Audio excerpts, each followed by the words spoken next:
YS Sharmila రేపు ఢిల్లీ వెళ్లనున్నట్టు తెలుస్తోంది. ఇప్పటికే ఆమె భర్త అనిల్ కుమార్ ఢిల్లీ చేరుకోవడంతో కాంగ్రెస్ అధిష్టానం నుంచి ఏ క్షణమైనా సరే షర్మిలకు పిలుపు రావడం ఖాయమనే మాట బలంగా వినిపిస్తోంది.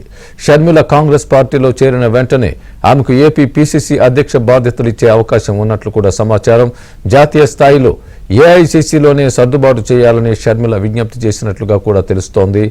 కాంగ్రెస్ వ్యవస్థాపక దినోత్సవం సందర్భంగా రేపు షర్మిల కాంగ్రెస్ పార్టీలో చేరే అవకాశం ఉందనే ప్రచారం జోరుగా జరుగుతోంది. నాగ్పూర్లో జరగనున్న బహిరంగ సభకు సోనియా, రాహుల్, ప్రియాంక సహా ముఖ్య నేతలు హాజరు కానున్నారు. ఇదే అంశానికి సంబంధించి మా Delhi bureau chief Krishna live లో పూర్తి అప్డేట్ అందిస్తారు. కృష్ణ, చెప్పండి, రేపు ఢిల్లీ వైఎస్ షర్మిల రాబోతున్నట్టు భావించవచ్చా మనం? ఖచ్చితంగా స్వామి, రేపు వైఎస్ షర్మిల ఢిల్లీకి వచ్చే అవకాశాలు ఎక్కువగా ఉన్నాయి. ప్రస్తుతం అయితే ఆమె హైదరాబాద్లో ఏఐసీసీ పిలుపు కోసం ఎదురు చూస్తున్నారు. ఏఐసీసీ నుంచి ఏఐసీసీ అధ్యక్షుడు ఖర్గే నుంచి ఎప్పుడు ఏ క్షణంలో అయినా పిలుపు వచ్చే అవకాశాలు ఉన్నట్లుగా మనకు తెలుస్తుంది. ఇక్కడ ఏఐసీసీలో కూడా ఆమె చేరెక్కు అందరూ కూడా సానుకూలంగా ఉన్నారు. అదేవిధంగా రేపు ఇక్కడ ఢిల్లీకి వచ్చే అవకాశాలు ఉన్నాయి. ఇప్పటికే ఆమె భర్త అయినటువంటి అనిల్ ఢిల్లీలో మకాం వేశారు. ఏఐసీసీ పెద్దలతో కూడా ఆయన మాట్లాడుతున్నారు. రేపు ఇక్కడికి వచ్చిన తర్వాత, అంటే రేపు 138వ foundation day, Congress foundation day జరుగుతుంది. అది నాగ్పూర్లో మహారాష్ట్ర కాంగ్రెస్ నేతలంతా భారీ బహిరంగ సభ ఏర్పాటు చేశారు. 2-3 లక్షల మంది కార్యకర్తలతో అక్కడ భారీ బహిరంగ సభ ఏర్పాటు చేశారు. ఆ సభకు సోనియా గాంధీ, రాహుల్ గాంధీ, ఖర్గేతో పాటు అతిరేత మహారాజులంతా వెళ్తున్నారు. ఆ సమావేశానికి ముందు ఏఐసీసీలో కూడా ఒక కార్యక్రమాన్ని ఏర్పాటు చేశారు, ఇక్కడ ఫౌండేషన్ డే. సో ఇక్కడ ఫౌండేషన్ డే చూసుకుని అక్కడికి వెళ్ళే అవకాశాలని, ఆ ఫౌండేషన్ డే సందర్భంగానే వైఎస్ షర్మిలను ఢిల్లీకి పిలిపించి ఇక రేపు అధికారికంగా ఆమె ఢిల్లీ కాంగ్రెస్లో చేరే అవకాశం ఉంది. ఇప్పటికే గతంలో మనం చూసాం, తెలంగాణ ఎన్నికలకు ముందే షర్మిల సోనియా గాంధీ, రాహుల్ గాంధీ, ఖర్గేలతో కూడా మాట్లాడారు. డీకే శివకుమార్ మంతనాలు జరుపుతున్నారు. దాదాపు పార్టీలో చేరటం ఖరారైంది. కాకపోతే తెలంగాణ ఎన్నికలలో అక్కడ ఉన్నటువంటి సమీకరణల నేపథ్యంలో ఆ యొక్క ఆమె పార్టీ కాంగ్రెస్లో విలీనానికి కొంత సమయం తీసుకుందని చెప్పొచ్చు. అయితే ఇప్పుడు ఆమె పార్టీని కాంగ్రెస్లో విలీనం చేస్తే ఏఐసీసీలో ఆమెకి పదవి ఇస్తారా, లేకపోతే ఏపీ కాంగ్రెస్ బాధ్యతలు ఇస్తారా అనేది కూడా ఇంకా స్పష్టత లేదు. అది 1-2 రోజుల్లో వచ్చే అవకాశం ఉంది. అయితే ఈరోజు ఏపీ కాంగ్రెస్ నేతలతో ఏఐసీసీ సమావేశం జరిగింది. ఏఐసీసీ అధ్యక్షుడు ఖర్గే, రాహుల్ గాంధీ నేతృత్వంలో అన్ని రాష్ట్రాలకు సంబంధించినటువంటి సమావేశాలు వరుసగా జరుగుతున్నాయి. ఈరోజు ఏపీ, హిమాచల్ ప్రదేశ్ సమావేశాలు జరుగుతున్నాయి. ఈ సమావేశం ఈరోజు జరిగినటువంటి సమావేశం ముగిసింది. ఈ సమావేశంలో కూడా షర్మిల రాకకు సంబంధించినటువంటి చర్చ జరిగినట్లుగా మనకు విశ్వసనీయ వర్గాల నుంచి అందుతున్నటువంటి సమాచారం.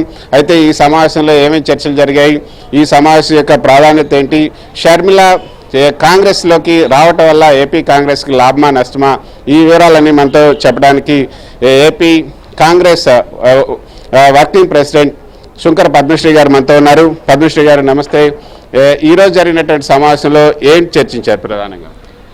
ముఖ్యంగా రాబోయే ఎన్నికలు, అసెంబ్లీ కానీ పార్లమెంటు సార్వత్రిక ఎన్నికల్లో మనం కాంగ్రెస్ పార్టీ ఏ విధంగా ప్రజల్లోకి వెళ్ళాలి, ప్రజల సమస్యలన్నీ కూడా ఏఐసీసీ దృష్టికి తీసుకొచ్చి మేనిఫెస్టో ఏ విధంగా రూపొందించాలి అనే అంశాలపైన చర్చ జరిగింది. దాంతోపాటు ప్రత్యేక హోదా విభజన హామీల కోసం కానీ, వైజాగ్ స్టీల్ ప్లాంట్ ప్రైవేటీకరణకు వ్యతిరేకంగా అమరావతి రాజధాని నిర్మాణం కోసం కానీ వివిధ సభలు పెద్ద ఎత్తున జరపాలి ఆంధ్రప్రదేశ్లో. దానికి రాహుల్ గాంధీ గారు, ప్రియాంక గాంధీ గారు, మల్లికార్జున్ ఖర్గే గారు రావాలి. దాంతోపాటు ఆంధ్రప్రదేశ్లో ఉన్నటువంటి ఇప్పటివరకు కేంద్ర మంత్రులుగా పనిచేసిన వాళ్ళు, అగ్రనాయకత్వం అంతా కూడా పూర్తి స్థాయిలో ఆంధ్రప్రదేశ్లో ప్రజా సమస్యల పట్ల పోరాటం చేయాలి, ప్రజలకు అండగా ఉండాలి. దళితులు, మహిళల పైన అరాచకాలు ఎక్కువైపోతున్నాయి, దాడులు ఎక్కువ జరుగుతూ ఉన్నాయి.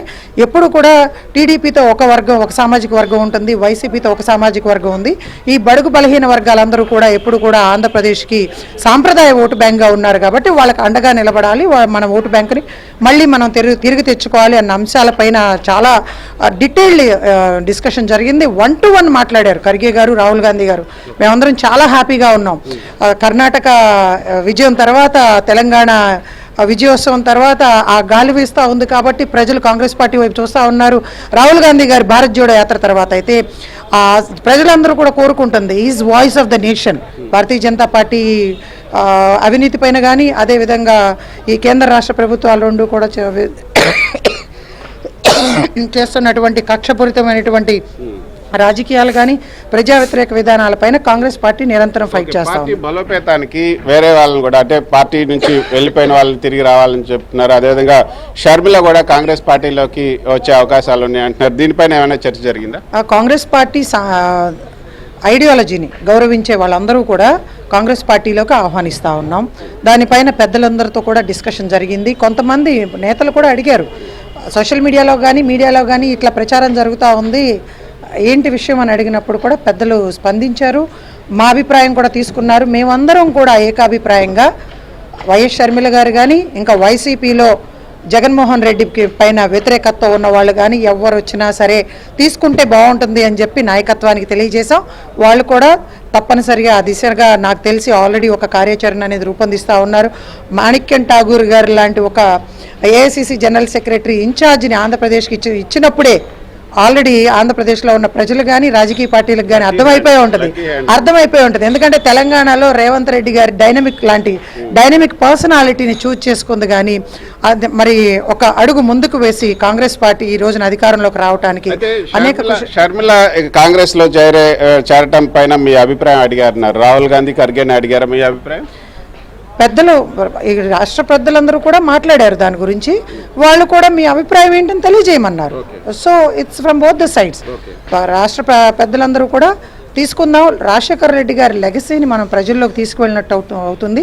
జగన్మోహన్ రెడ్డికి వ్యతిరేకంగా ఉన్నటువంటి ఆ పార్టీ నాయకులు కానీ ఆ ఓటు బ్యాంకును కానీ మనం మళ్ళీ వెనక్కి తీసుకున్న వాళ్ళం అవుతామని చెప్పి సజెస్ట్ చేయడం జరిగింది. కానీ ఆమె తెలంగాణలో పార్టీ పెట్టారు. ఇప్పుడు తెలంగాణలో పార్టీ పెట్టి పోయినసారి ఎలక్షన్లో కూడా పోటీ చేయకుండా కాంగ్రెస్కి మద్దతు ఇచ్చారు. మరి అటువంటి ఆమె ఇక్కడ ఆంధ్రప్రదేశ్కి వచ్చి కాంగ్రెస్లో ఇక్కడ చేరితే పార్టీకి లాభమే ఉంటుందంటారా? 100% అండి. కాంగ్రెస్ పార్టీ ఒక జాతీయ పార్టీ. ఆవిడ పోయినసారి తెలంగాణ ఎన్నికల సమయంలో సోనియా గాంధీ గారిని రాహుల్ గాంధీ గారిని కలిసినప్పుడు ఏం చెప్పారు? Unconditionally I'm joining Congress party and I'm supporting Congress party అని చెప్పి జాతీయ పార్టీగా ఎటువంటి పొజిషన్ ఆవిడకి ఇచ్చినా ఎక్కడ పనిచేయమన్నా సరే పనిచేయాల్సినటువంటి బాధ్యత ప్రతి ఒక్క కాంగ్రెస్ కార్యకర్తకి ఉంది. ఆమె కూడా అదే ఆలోచనతో ఉన్నారు అని చెప్పి మా అందరికీ అర్థమవుతా ఉంది. అంటే పిసిసి అధ్యక్ష బాధ్యతలు ఇచ్చే అవకాశం ఉందంటున్నారు. ఆమెకు పిసిసి అధ్యక్ష బాధ్యతలు ఇస్తే మీరంతా ఆమె కింద పనిచేసే అవకాశం ఉంది. మీరు ఆల్రెడీ వర్కింగ్ ప్రెసిడెంట్గా ఉన్నారు. అధినాయకత్వం ఏఐసిసి సోనియా గాంధీ గారు, రాహుల్ గాంధీ గారు పార్టీలోకి ఎవరిని ఆహ్వానించినా, ఎవరికి ఎటువంటి పొజిషన్స్ ఇచ్చినా సరే నిబద్ధత గల కాంగ్రెస్ కార్యకర్తలుగా పనిచేయడానికి మేము ఎల్లప్పుడూ కూడా సిద్ధంగా ఉన్నాం. సో ఆ దిశగానే మేము పనిచేస్తూ ఉన్నాం. 10 సంవత్సరాలుగా మా మొహం మీద ఉమ్మేసిన వాళ్ళు ఉన్నారు. మీరు కాంగ్రెస్ పార్టీతో ఉన్నారా అని చెప్పి. ఈ రోజున అందరూ కూడా కాంగ్రెస్ పార్టీ వైపు చూస్తూ ఉన్నారు. మేము గర్వంగా తలెత్తుకుని తిరగలుగుతా ఉన్నాం. ఎందుకంటే మాకేం అవసరం లేదు. నేను భారత్ జోడో యాత్రలో రాహుల్ గాంధీ గారితో ఒక హిస్టారిక్ మూమెంట్లో నడిచినప్పుడే నిర్ణయం తీసుకున్నాం. మేమందరం కూడా వీఆర్ విత్ రాహుల్ గాంధీ. రాహుల్ గాంధీ గారు ఈ దేశ ప్రజల కోసం పోరాటం చేస్తూ ఉన్నారు. సో వాళ్ళు ఏ నిర్ణయం తీసుకున్నా సరే మేము దానికి అనుగుణంగా పనిచేస్తాం. కాంగ్రెస్ పార్టీలోకి షర్మిలను తీసుకుంటే పులివెందుల నుంచి కానీ కడప నుంచి కానీ పోటీ చేస్తే బాగుంటుందన్న అభిప్రాయం కూడా వచ్చిందంటున్నారు. అది నిజమేనా? కొంతమంది కాంగ్రెస్ పార్టీ పెద్దలు ఉన్నారు. ఇప్పుడు మాకు మాజీ ఎమ్మెల్యే కమలమ్మ గారు ఉన్నారు. ఆవిడే స్వయంగా అడిగారు, ఆమెని కడప నుంచి ఎంపీగా పోటీ చేస్తే బాగుంటుంది, లేదంటే మీ ఇష్టం ఏ నిర్ణయం తీసుకున్నా సరే అని చెప్పి. సో దానికి తగ్గట్టుగా నాయకత్వం నిర్ణయం తీసుకుంటుందని చెప్పి మేము ఆలోచిస్తాం. ఇదే కాదండి, షర్మిల గారితో పాటు అనేక మంది వైసీపీకి చెందినటువంటి అసంతృప్తిగా ఉన్నటువంటి మంత్రులు కానీ ఎమ్మెల్యేలు కానీ వచ్చే అవకాశాలు ఉన్నాయని కూడా అధిష్టానానికి తెలియజేయడం జరిగింది. కొంతమంది పెద్దలతో కూడా చర్చిస్తూ ఉన్నారు. నాయకత్వం మాట్లాడుతూ ఉంది. మా పిసిసి ప్రెసిడెంట్ గారు మాట్లాడుతూ ఉన్నారు. పెద్దలు కేవీపీ రామచంద్రరావు గారు కూడా, రఘువరెడ్డి గారు కూడా ఇనిషియేటివ్ తీసుకుంటా ఉన్నారు. సో ఇటువంటి ఐడియాలజీలు కలిసి వచ్చే అందరితో కూడా కలిసి పనిచేయడానికి రేపు ఇండియా కూటమి కేంద్రంలో అధికారంలోకి రాబోతా ఉంది. సో ఆంధ్ర రాష్ట్ర అభివృద్ధి అది కాంగ్రెస్ పార్టీతోనే సాధ్యమవుతుందని అందరికీ అర్థమైంది. చివరిగా చెప్పండి, అసలు జగన్మోహన్ రెడ్డి పార్టీతో ఉన్నది మొత్తం కూడా కాంగ్రెస్ క్యాడరే, కాంగ్రెస్ నుంచి వెళ్ళిపోయిన వాళ్ళే. సో ఇప్పుడు వైఎస్ రాజశేఖర రెడ్డి కుమార్తె కనుక పార్టీలోకి వస్తే వాళ్ళంతా తిరిగి వెనక్కి వచ్చే అవకాశం ఉంటుందంటారా? ఎనీథింగ్ మైట్ హ్యాపెన్ అండి. మేము చాలా పాజిటివ్గా తీసుకుంటా ఉన్నాం. ఆ దిశగా కూడా మేము కొంత కార్యాచరణ రూపొందించుకుంటా ఉన్నాం. సో అందుకని ఏంటంటే చాలామంది అసంతృప్తితో ఉన్నారు. అడ్మినిస్ట్రేషన్ కూడా ఫెయిల్ అయింది జగన్మోహన్ రెడ్డి ప్రభుత్వంలో. అన్ని వర్గాలు కూడా అసంతృప్తితో ఉన్నారు, రోడ్ల మీద ఉన్నారు, ఇబ్బందులు పడతా ఉన్నారు. So we are welcoming all. Thank you very much Padmashree గారు. ఇది పద్మశ్రీ గారు చెప్తున్నారు. ఖచ్చితంగా షర్మిల పార్టీలోకి కనుక వస్తే ఏపీలో కాంగ్రెస్ ఖచ్చితంగా విజయ పదం వైపు నడుస్తుందన్న ఆశాభావాన్ని అయితే ఆమె వ్యక్తం చేస్తున్నారు. Over to studio. Right Krishna, thanks for the update.